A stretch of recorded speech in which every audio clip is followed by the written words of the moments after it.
ફક્ત ફિઝિકલ હોય છે કે બીજી પણ હેલ્થ હોય છે? બહુ મહત્વની વાત છે કે મેન્ટલ હેલ્થ, ફિઝિકલ સાથે સાથે મેન્ટલ હેલ્થ હોવી ખૂબ જ જરૂરી છે. અને મેન્ટલ હેલ્થ સારી હશે તો બધું સારું થશે. અને યોગ આપણને મેન્ટલ હેલ્થ સુધારવામાં ખૂબ જ મદદરૂપ થાય છે. એનો મતલબ એવું નથી કે ફિઝિકલ હેલ્થ ભૂલી જવાની. ફિઝિકલ હેલ્થ આપણો યોગ કવર કરી નાખે છે. અને યોગનો અર્થ જોડ અને સમાધિ થાય છે. આપણે આપણા શરીરને જોડીશું તો આપણે સમાધિ સુધી પહોંચી શકીશું. સમાધિ એટલે ધ્યાન. ધ્યાનમાં જવાનું છે. આપણને બધાને નીચેથી ઉપર કે પૃથ્વીની અંદર સમય જવાનું છે. આત્મા સાથે વિલીન થઈ જવાનું છે. તો યોગ આપણને ખૂબ જ મદદ કરે છે તે બાબતે. કોરોના કાળ વખતે તમે પરિસ્થિતિ જોયેલી બધાની કે સ્થૂળતાના કારણે એટલે કે ઓબેસિટીના કારણે આપણા ત્યાં ઘણી બધી ડેથ થઈ. વર્લ્ડની અંદર પણ ઘણી બધી ડેથ થઈ છે.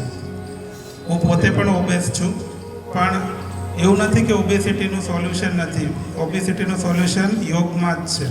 આપણે જે ઋષિ મુનિઓ વર્ષો પહેલાં બધું આપણને સમજાવીને ગયા છે, લખીને ગયા છે અથવા જ્ઞાન આપીને ગયેલા છે, તેનો ભાગ છે યોગ. યોગથી તમે મેડિટેશન કરી શકો છો અને તમને જે કંઈ વસ્તુ અથવા જે કોઈ સબ્જેક્ટ હાર્ડ પડતો હોય, યાદ ના રાખી શકતા હો તો તમે યાદ રાખી શકો છો. એટલે દિવસના 20 મિનિટ કે 40 મિનિટ કે 1 કલાક જો તમે યોગ માટે ફાળવશો તો તમે ધારેલી વસ્તુ કરી શકશો. મારો જાત અનુભવ બહુ ઓછો છે, પણ મેં જોયું છે કે 20 મિનિટ કરું છું તો આખો દિવસ ઘણો સરસ જાય છે.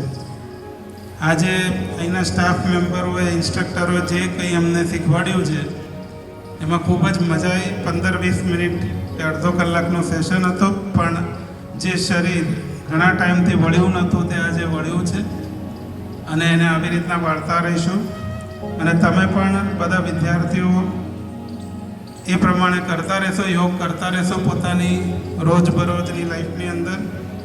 તેવી આશા સાથે વધુ સમય ન લેતા મારી વાંચા એ વિનવું છું. જય હિન્દ, જય ભારત. શીખવા માટેનો આ એક નાનકડો પ્રયત્ન હોય છે. ઘરે રોજ પ્રયાસ કરવાનો છે અને ઘરે રોજ બધાએ યોગ કરવાના છે. વર્ષોથી, ઋષિકાળથી જે પરંપરા ચાલી આવતી હતી એ યશસ્વી વડાપ્રધાન નરેન્દ્રભાઈ મોદીના પ્રયત્નથી યુનો દ્વારા આખા જગતે સ્વીકારી છે.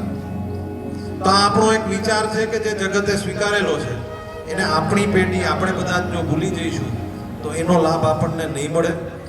આ તકે બધા જ તાલુકા લીગલ સર્વિસ ઓથોરિટીના સભ્યો, કોર્ટ પરિવારના સભ્યો, એડિશનલ ડિસ્ટ્રિક્ટ જજના રજિસ્ટ્રાર, બધા લોકો હાજરી આપી એ બદલ ખૂબ ખૂબ આભાર.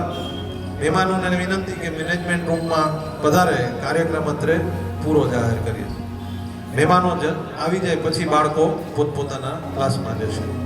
આભાર.